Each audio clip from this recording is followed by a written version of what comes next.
Thank you. Thank you. Welcome to episode 10 of the Weekend Retrospect. This is where I like to talk about the records I've listened to this week, movies I've seen, thoughts I've had, books, magazines, anything that comes into my life. And you are welcome to it all. I always like to start off with the vinyl. And this week, I didn't listen to a lot of vinyl. I did listen to a lot of streaming music. I listened to a lot of Beatles. I listen to Beatles every day, mostly through the Sirius radio, the Beatles channel. But this week, the only real vinyl I've listened to is a new record I got from Waxwork Records. It's called The Last Man on Earth, and it's the soundtrack to the 1964 movie of the same name. It's based on the book by Richard Matheson, I Am Legend. It's the first I Am Legend movie, and then I believe Omega Man was next, and then the Will Smith I Am Legend. I do love Vincent Price movies. It is the story of the last man on Earth, but he's in a world of these kind of zombie vampire things. It's very interesting, but the record is the soundtrack to the movie. I've talked about Waxwork Records before. This is from the Rob Zombie Presents series. I went over the House on Haunted Hill at one time, and it was a soundtrack, but it was more like a radio play because it had a lot of the dialogue. You can kind of picture what was going on. This is a true soundtrack. There's no dialogue. It's just the music. The presentation, it's just kind of a work of art to me. Let me show you a couple things that come with it. I don't know how often I'll actually listen to this. I've listened to it once. It's a double record. And it comes with this little booklet.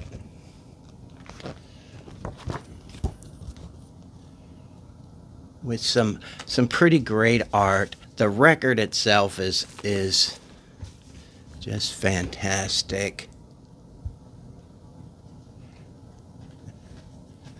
There's Vincent.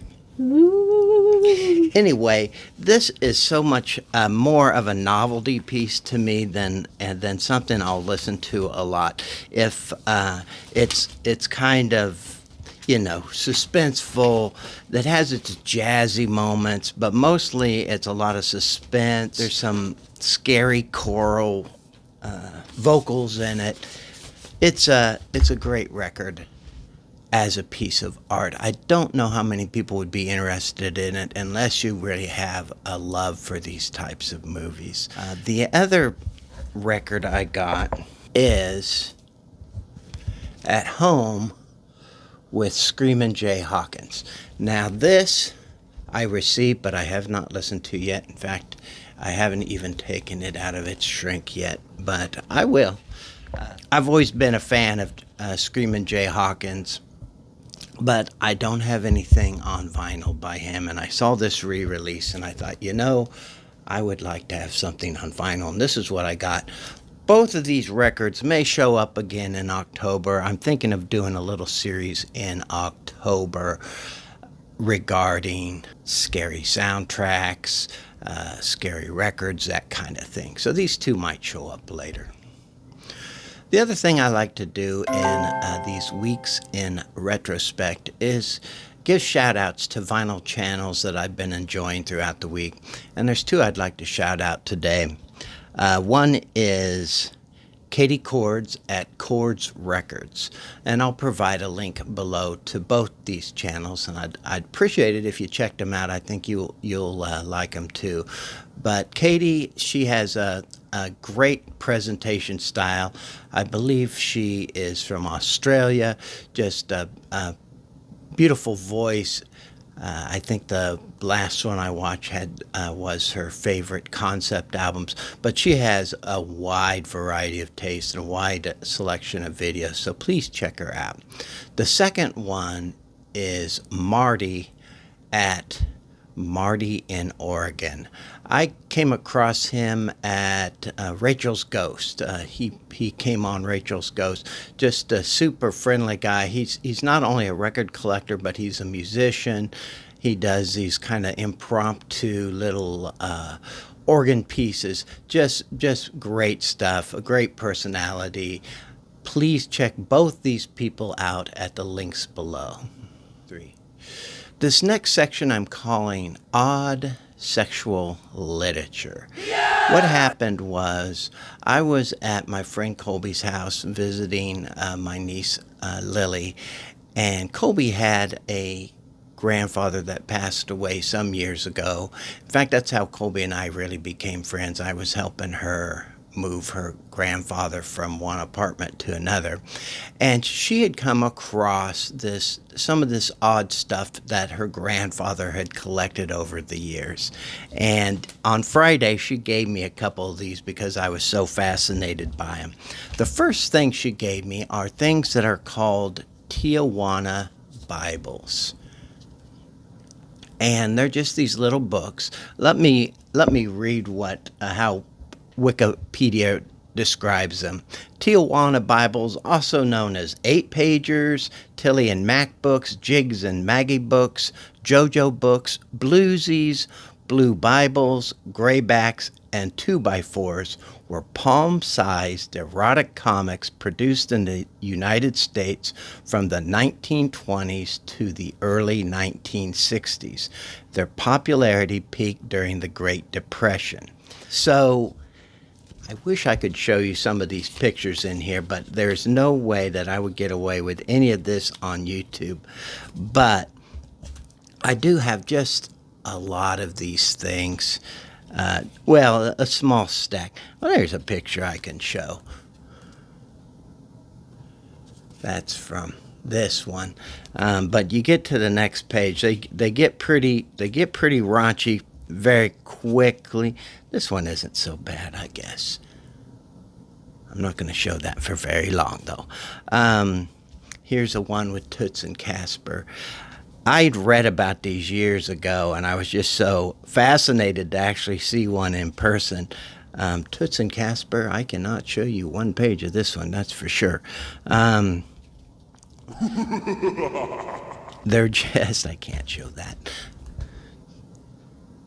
They're just fascinating looks into what was happening in the world of erotic comics in, here's one on Dagwood, in literature. But these things are obviously just been around for, maybe a century, some of these things. So I was just very fascinated by that. The other thing that she gave me was several magazines called Sexology Magazine. Sexology was a magazine about the practice of human sexuality founded by polymath and publisher Hugo Gernsback. It was published in New York City between 1933 and 1983. The magazine had a circulation of up to 200,000 at its peak. So these things are equally as fascinating to me. I'd never seen these before, but they have all sorts of odd little articles in them. Some of them aren't too salacious. Here's an article on the crime of sexual ignorance. Here's a good one. Techniques for heightening sex response. Stuff like that. Here's one. This one's from 1962, a month before I was born. March 1962. 166 men in dresses. How it feels to be a virgin. Fear of pregnancy. They all seem to have some weird illustrations in them. Sometimes not accurate, I've noticed. I haven't read them yet. What I think is funny is, Jack, her grandfather, died, and this stuff came to me, and I'm like, wow, Jack's Jack was certainly an interesting fellow. And then I'm thinking, I'm going to die someday, and people are going to find this in my stuff. So thanks, Jack, and thanks, Colby, for getting me these interesting pieces of literature. Here's an article on James I, homosexual king. So just some interesting stuff there, and I thought you might enjoy it. So here's the section, the true week in retrospect. I always start with Sunday.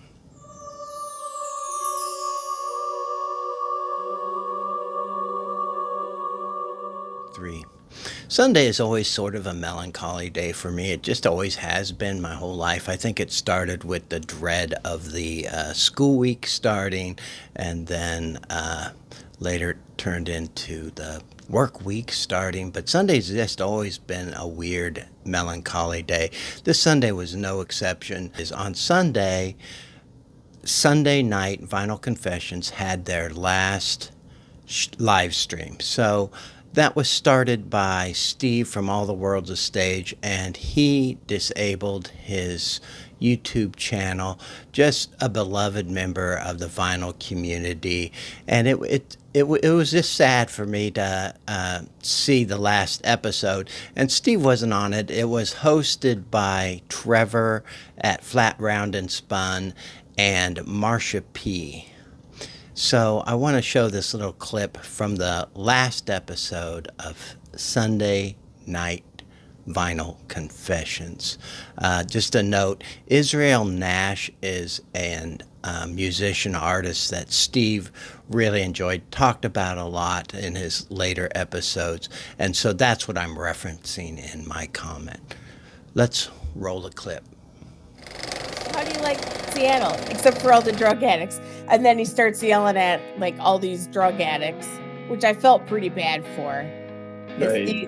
They, those folks were in desperate need of some help, but they were also pestering the owners of this shop. It's gotten way overwhelming since I first moved here. But real quick, I think he probably popped out already. But Mark, thank you for hanging out with us here. Definitely another one of those big supporters. Yeah, thanks, Mark. And we'll talk to you soon. Yeah, I have to watch your video. And it's true that I do my chores on Sunday. I leave a lot of things till Sunday, and one of the things I leave is the laundry. Laundry is probably my big chore on Sunday. And I'm like, nobody wants to see me doing laundry. But I thought of a way to liven it up a little bit for my viewers. And this is a little clip I call Mark's Disco Dryer.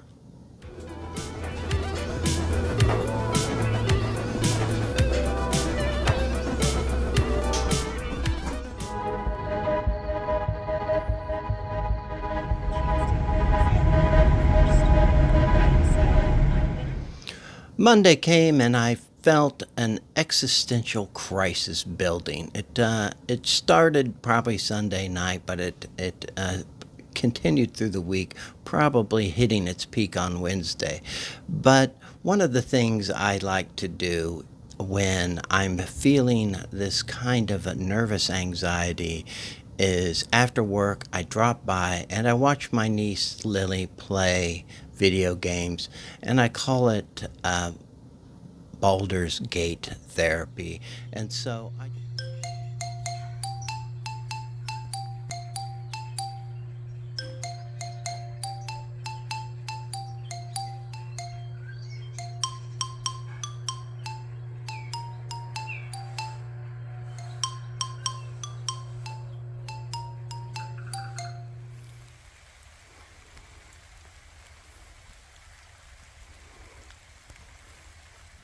Tuesday, there was a murder of sorts. One of the things Steve from All the World's a Stage, who I mentioned earlier for my Sunday segment, is that he sent some gifts to my dog Elsa for her birthday. And one of the things he sent her was this Squeak Toy Squid. And I told Steve, I said, I don't expect this squid to last very long. It has a squeaker in it, and my dog will tear it apart in one day. But Elsa did love the Squeak Toy Squid, and she kept it for quite a while. But on Tuesday, I found Squeak Toy Squid dead.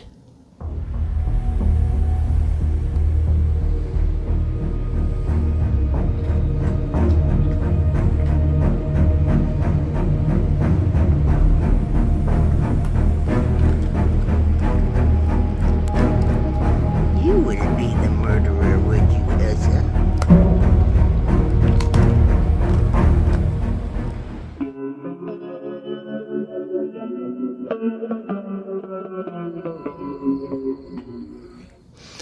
So as I mentioned, probably Sunday night, I started feeling this existential dread just coming upon me. It hit its peak on Wednesday.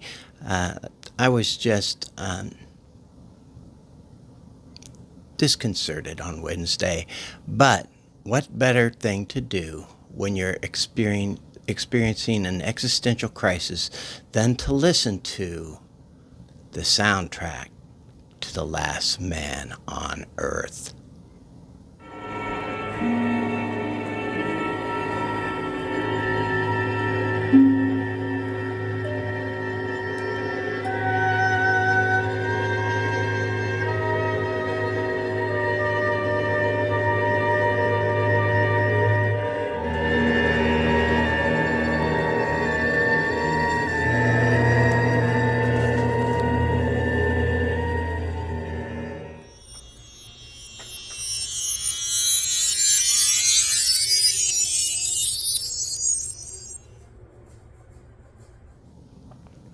Thursday, another long day at work, but I was cheered up after work, as usually during the week there are several times that Lily and I will go out for tacos or something.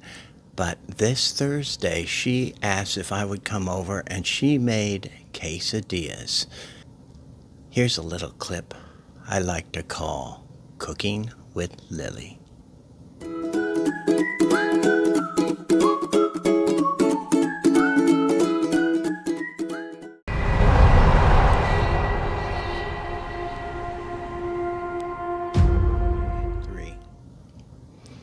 So Friday is movie night for my niece Lily and I, and each week we pick out a movie and we get together and enjoy the movie together.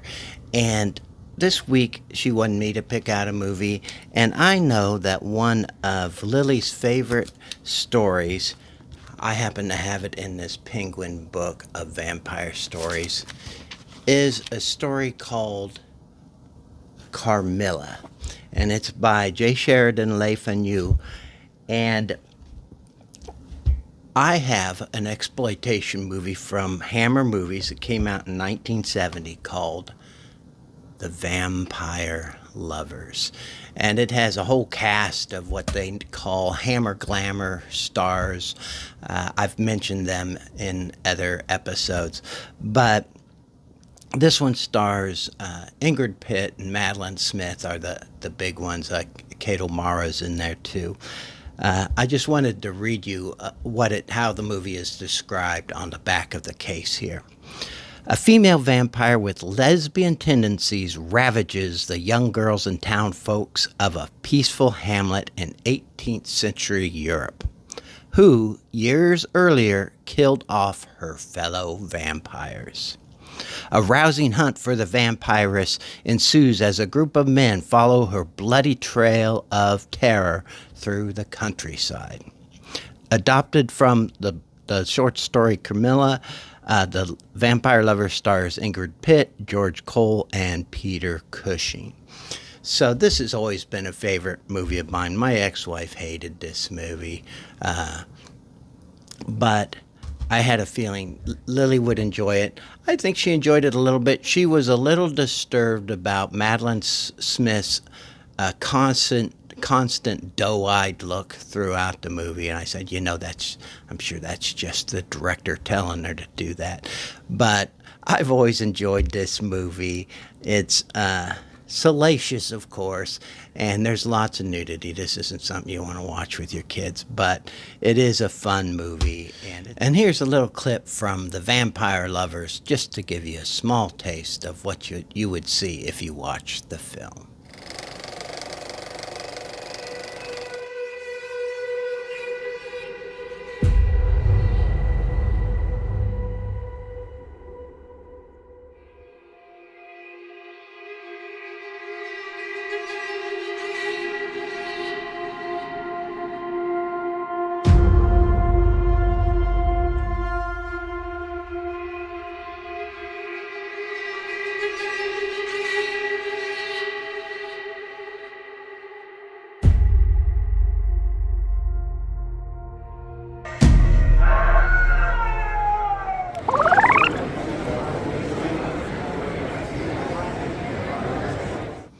Saturday was a big day for Lily and I, especially for Lily. We went to an event in Des Moines, Iowa, called the Nightmare Weekend. It was kind of a horror animation conference. Ever since I've known Lily, she's spoken about Maggie Robertson, who's a voice actress in some of her favorite video games. And one of the games is Resident Evil Village.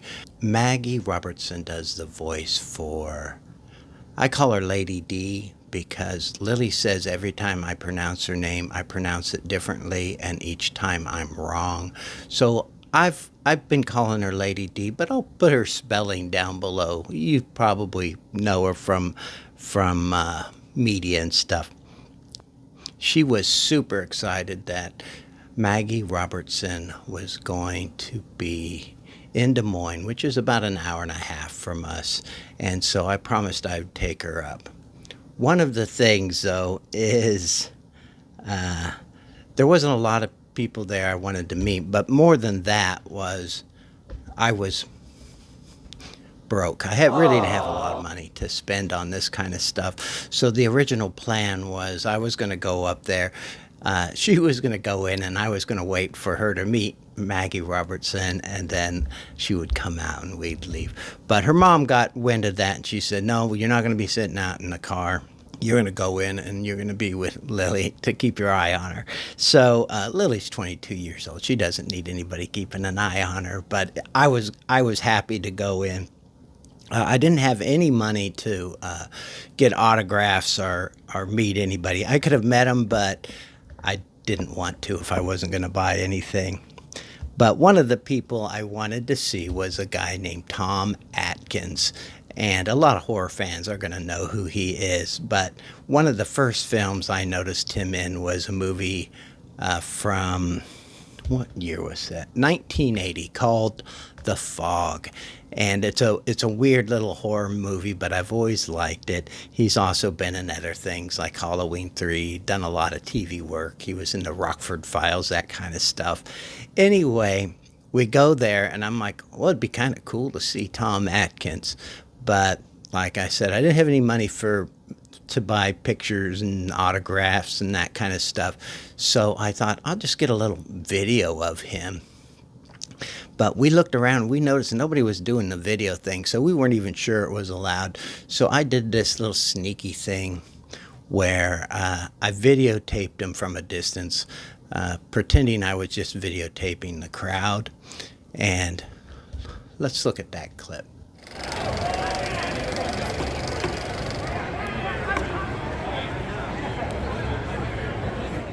So I felt a little sleazy doing that because I don't know, I felt like I was breaking some important rules. But there were a couple other people there I wanted to see, and I did see them, but only from a distance. One was Chris Sarandon, who played the vampire in Fright Night, and then David Naughton from An American Werewolf in London. But I felt so sleazy, I decided I didn't want to do that little video trick then. But when Lily met Maggie Robertson, I wanted to get video, and Lily said, please don't do it. I don't want to get kicked out because you're filming it. And so I said, no, I won't do it because I don't want you to worry. I want your experience to be great, because Lily really loves this Maggie Robertson and really wanted to meet her and wanted to have a good time, which she did. But I couldn't help but do a little sneaky video, and then later she said she was glad I did. But here's Lily meeting Maggie Robertson.